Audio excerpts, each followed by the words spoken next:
사도행전 4장 32절부터 5장 11절까지 말씀을 받겠습니다. 사도행전 4장 32절부터 5장 11절까지입니다. 믿는 무리가 한 마음과 한 뜻이 되어 모든 물건을 서로 통용하고 자기 재물을 조금이라도 자기 것이라 하는 이가 하나도 없더라.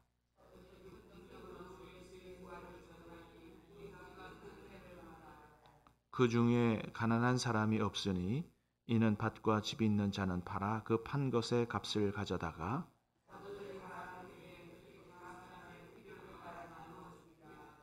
구브로에서 난 레위족 사람이 있으니 이름은 요셉이라. 사도들이 일컬어 바나바라, 번역하면 위로의 아들이라 하니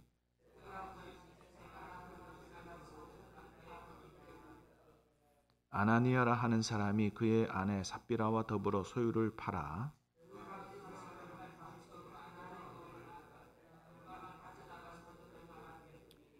베드로가 이르되 아나니아야, 어찌하여 사단이 내 마음에 가득하여 내가 성령을 속이고 땅값 얼마를 감추었느냐.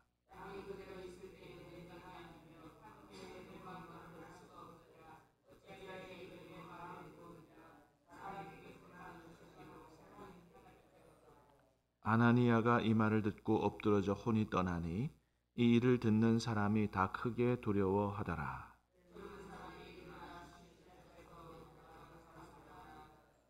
세 시간쯤 지나 그의 아내가 그 일어난 일을 알지 못하고 들어오니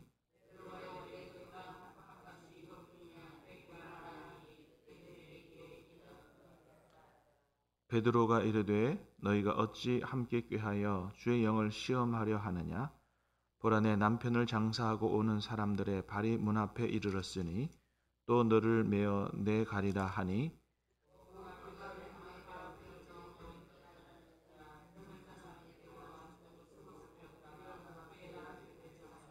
같이 읽습니다.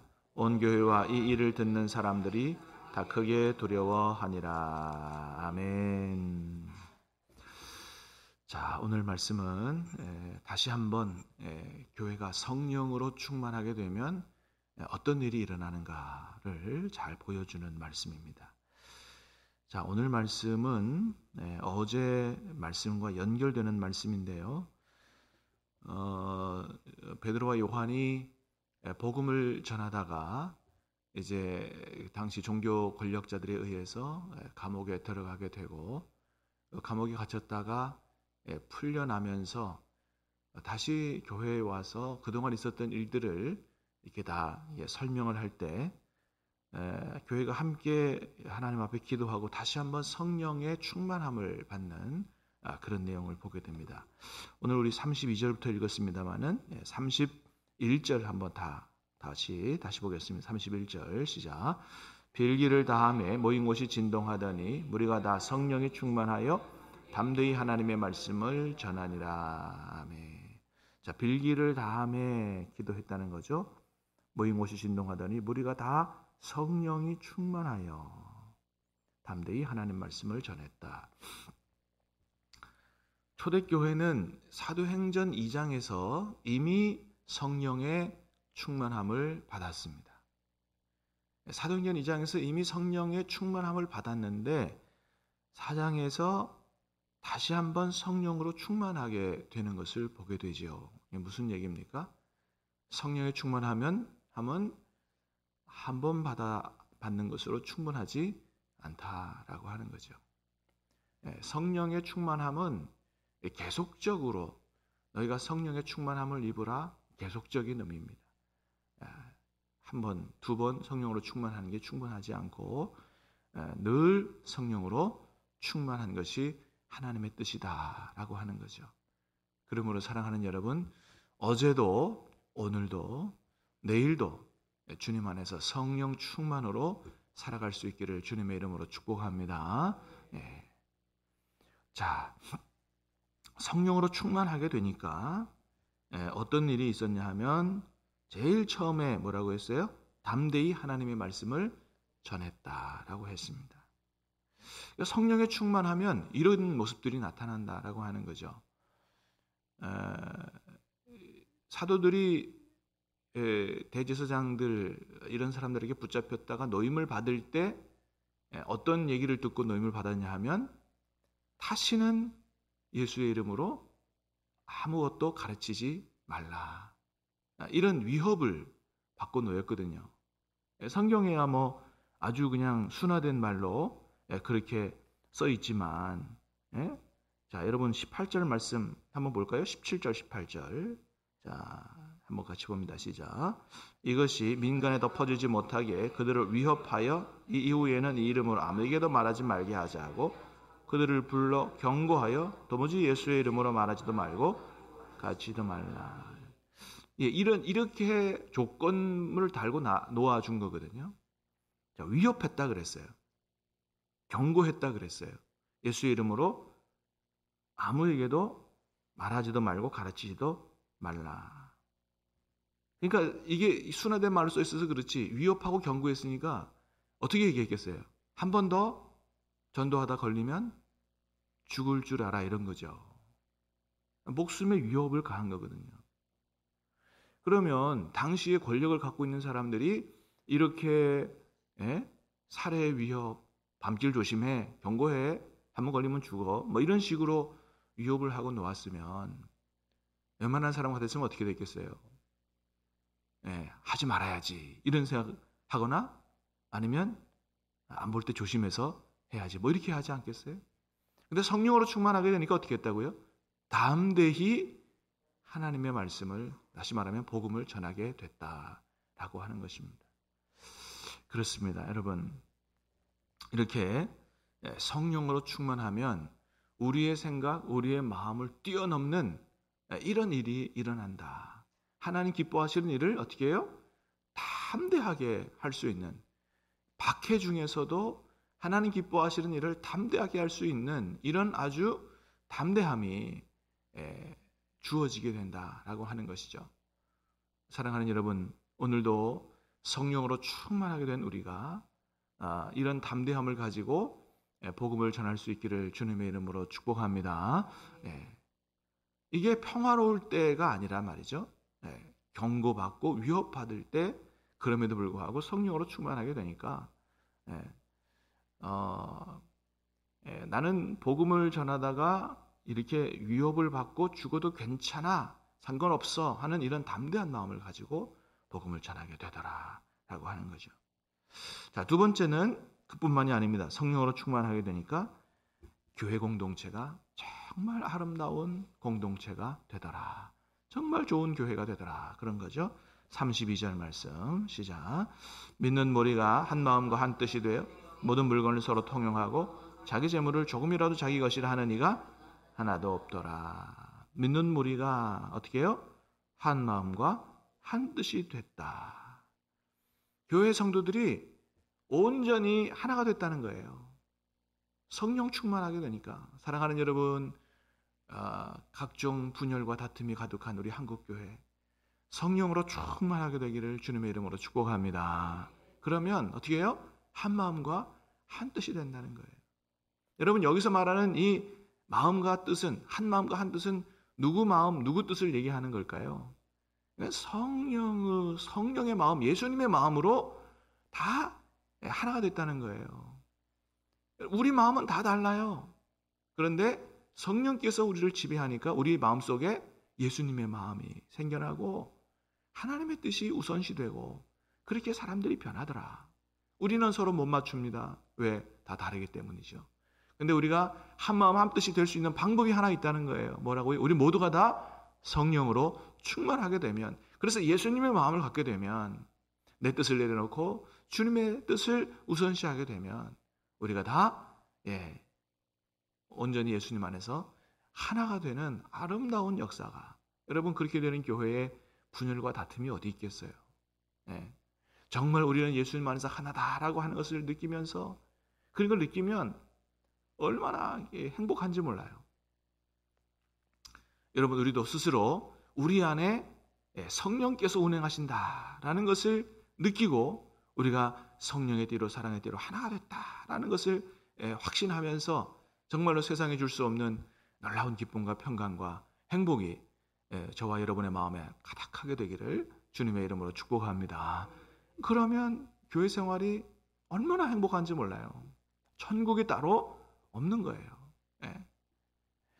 내가 뭐 세상에서 유명하냐 안 유명하냐, 돈이 있느냐 없느냐 다 떠나서 그거 하나만으로도 얼마나 행복하고 복된 삶을 살아가게 되는지 모르는 거죠. 자, 그렇게 한 마음과 한 뜻이 되니까 어떤 일이 일어났어요? 모든 물건을 서로 통용했다. 자기 재물을 조금이라도 자기 것이라 하는 이가 하나도 없더라. 놀라운 일이 일어난 거죠. 아니, 내가 얼마나 열심히 일해서 벌었는데, 내가 어떻게 이 돈을 모았는데, 근데 내 것이라고 하는 사람이 한 사람도 없더라는 거예요. 그러면 여러분, 이 사람들이 어떻게 고백했겠어요? 내가 비록 피땀 흘려서 많은 돈을 벌고 내가 저축했지만 이 돈은 내 것이 아니라고 하니 누구 거라고 고백했겠어요? 하나님의 거라고 고백했겠죠. 이거는 누구 거라고요? 이건 내가 노력해서 벌었지만 하나님이 내게 주신 거예요. 하나님이 내게 맡기신 거예요. 하나님이 내게 물질로 축복하신 것은 하나님의 뜻을 따라 잘 사용하라고 내게 하나님께서 맡기신 하나님의 것이다. 이렇게 고백했겠죠. 이렇게 고백을 하니까 어떻게 해요? 아낌없이 형제의 어려움을 도와주고 나눠줄 수가 있는 이런 아름다운 역사가 일어나더라라고 하는 거죠. 자, 그래서 34, 35절을 볼까요? 시작. 그 중에 가난한 사람이 없으니 이는 밭과 집 있는 자는 팔아 그 판 것의 값을 가져다가 사도들의 발 앞에 두니 그들이 각 사람의 필요에 따라 나누어 줌이라. 그 중에 가난한 사람이 없었다라는 거죠. 여러분, 어느 공동체나 가난한 사람은 있게 마련이에요. 근데 교회 안에는 어떤 일이 일어났다고요? 가난한 사람이 없게 됐다. 왜요? 모두가 자기에게 주어진 가지고 있는 이 물질에 대한 신앙 고백이 분명하게 되고, 그러다 보니까 내가 아무리 많이 가지고 있어도 형제의 곤핍함을 보고 내가 갖고 있는 것으로 만족하고 기뻐하고 할 사람이 없었다는 거예요. 내게 갖고 있는 것을 곤핍한 형제를 보면서 나눠주지 않으면, 그 사람의 필요를 채워주지 않으면 견디지 못하는 마음이, 그런 주님의 마음이 우리 안에 있어서 그렇지 않고는 견딜 수 없어서 자기 것을 팔아서라도 교회에 헌금하고 어려운 사람들, 형제들을 돕는, 그래서 가난한 사람이 없어지게 되는 이런 놀라운 일들이, 정말 생각하기 어려운, 생각지도 못하는 일들이 성령으로 충만하게 되니까, 누가 시킨 게 아닙니다. 강요한 게 아니에요. 시키고 강요한 게 있다면 누가요? 우리 안에서 성령께서 강권하시는 거죠. 할렐루야. 여러분, 이게 가장 아름다운 사회거든요. 근데 공산주의는 그렇게 하려고 했지만 안 된 이유가 뭐라고요? 성령이 안 계시고 강요하니까, 뺏으니까. 그러니까 안 되는 겁니다. 우리의 욕심을 없애야 되는데 공산주의를 만들고 그 이론, 그 이데올로기를 집행하는 통치자부터 자기의 욕심을 내려놓지 못하고 자기 욕심에 사로잡혀 있으니, 성령으로 아니고 자기 욕심에 사로잡혀 있으니 독재자가 되고 공산주의가 오히려 망하게 되는 그런 지옥 같은 세상이 되는 거죠. 그렇습니다.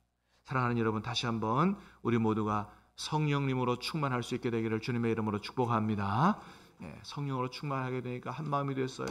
우리가 예수님 안에서 하나님 아버지를 섬기는 한 가족으로 확신하게 되고 느끼게 되고, 그러니까 형제의 어려움을, 그렇게 되면 여러분, 초대교회가 뜨겁게 서로를 사랑했는데, 사랑은 다른 게 아니고 사랑은 관심이에요. 관심. 사랑하는 사람에게 자꾸 관심이 가잖아요. 마음이 가잖아요. 그러니까 내 옆에 있는 형제들이 어떻게 사는지에 대한 관심을 갖는 겁니다. 내가 얼마나 많이 벌고 나 혼자 잘 먹고 잘 사느냐가 아니고, 사랑은 관심이에요. 어떻게 살아가나. 관심을 갖는 거죠. 관심을 가지고 보다 보니 어떻게 해요? 어려운 게 보이는 거죠. 관심이 없으면 안 보입니다. 근데 관심을 가지고 보면 어떻게 산대? 지금 내가 보기에 좀 어려울 것 같은데 어떻게 산대? 물어보기도 하고 알아보기도 하고. 그러다 보면 그게 보이는 거예요. 그 보이면 도와주지 않으면 견딜 수 없는 그런 마음을 누가 주신다고요? 주님이 주신다는 것입니다. 자, 그런 사람 중에 바나바라는 사람이 있었다. 대표적으로 36절, 37절 시작. 구브로에서 난 레위족 사람이 있으니 이 사람은 요셉이라. 사도들이 일컬어 바나바라 번역하며 위로의 아들이라 하니 그가 밭이 있으며 팔아 그 밭을 가지고 사도들의 발 앞에 두니라. 바나바, 이 앞에 바자가 누구누구 아들 이런 뜻입니다. 바, 요나, 시모나 할 때 바가 요나의 아들, 시모나 이런 뜻입니다. 바나바, 나바의 아들 이런 뜻이죠. 자, 번역하면 위로의 아들이라 그랬어요. 그러니까 이게 원래 그 사람의 이름이 아니고 뭐라고요? 사도들이 일컬어 별명을 붙여준 겁니다. 원래 이름은 뭐라고요? 요셉입니다. 요셉인데 그 사람이 워낙 다른 사람에게 위로가 되는 일들을 많이 했어요. 참 저 사람은 볼 때부터 위로가 되는 이런 사람이었다는 거죠. 그래서 사도들이 별명을 붙여줬는데 뭐라고요? 위로의 아들이다. 바나바라는 애칭을 붙여줬다라고 하는 거죠. 여러분, 우리도 그런 사람 있잖아요. 누가 이렇게 저쪽에서 막 오면 벌써 누가 오는 누가 온다라는 것을 느낄 때부터 기분이 좋아지는 사람이 있어요. 근데 어떤 사람은 누가 온다 그러면 그거 안 하는 순간부터 기분이 나빠지는 사람이 있어요. 바나바는 어떤 사람이었다고요? 볼 때부터 기분이 좋아지는 사람. 사랑하는 여러분, 성령으로 충만하게 되면 이런 사람이 되게 될 줄로 믿습니다. 우리가 모든 사람에게 조금이라도 위로가 되어주고 힘이 되어주고 소망이 되어줄 수 있고 누가 나를 보기만 해도 기분이 좋아지는 나도 저 사람처럼 하나님 믿어볼까? 이렇게 생각이 되게 되는 이런 아름다운 사람이 될 수 있기를 주님의 이름으로 축복합니다. 비결은 하나다. 뭐라고요? 성령으로 충만하게 되는 것이다. 사람이 변하게 된다는 거죠. 자, 그런데 초대교회에 많은 사람들이 이렇게 성령이 충만해서 아름다운 삶을 사는데 모두가 다 그런 것은 아니었다고 사도행전 5장은 보여줍니다. 그 와중에도 성령 충만하지 못해서 헌금허가도 심판하여 죽은 사람이 있더라. 누구라고요? 아나니아와 삽비라 부부였다.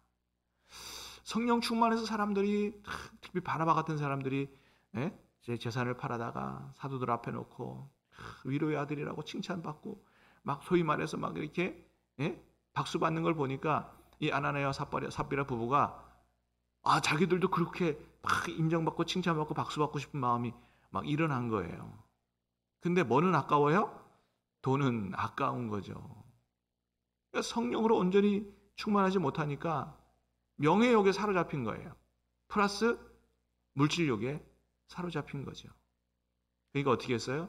다 팔아서 해놓고도 하나님 앞에 기쁜 마음으로 드리지 못하고 일부는 감춰놓고 다 드린 것처럼 그렇게 거짓말을 했다. 누구 속인 거라고요? 하나님을 속인 거다. 사실 초대교회가 성령으로 충만해서 교회가 생겨난 지 얼마 안 되고 성령으로 충만해서 정말 순수하고 아름다운 이런 교회를 만들어가고 있는데 사단이 침투해서 교회를 어지럽히는 이런 일이 발생하게 된 거죠. 하나님을 속인 죄, 교회를 어지럽힌 죄, 하나님이 심각하게 보시고 그들을 심판하셨다. 굉장히 무서운 말씀이 아닐 수 없습니다. 아마도 신앙생활 하다가 가장 불행하게 된 사람이 있다면 이들 부부가 아닐까. 왜요? 무슨 헌금하다가 심판을 받았기 때문에 얼마나 안타까워요. 사랑하는 여러분, 오늘 하나님은 4장, 5장 두 말씀, 특별히 바나바와 아나니아와 삽비라를 비교하시면서 우리에게 어떻게 하나님을 섬기며 또 형제들을 섬기며 살아갈 것인가를 잘 보여주셨습니다. 성령으로 충만하게 되고 어려운 중에도 담대히 복음을 전파하고 아름다운 사랑의 공동체를 만들어 나가는 우리 신함교회 성도들이 다 되시기를 주님의 이름으로 축복합니다. 기도하겠습니다. 하나님 아버지,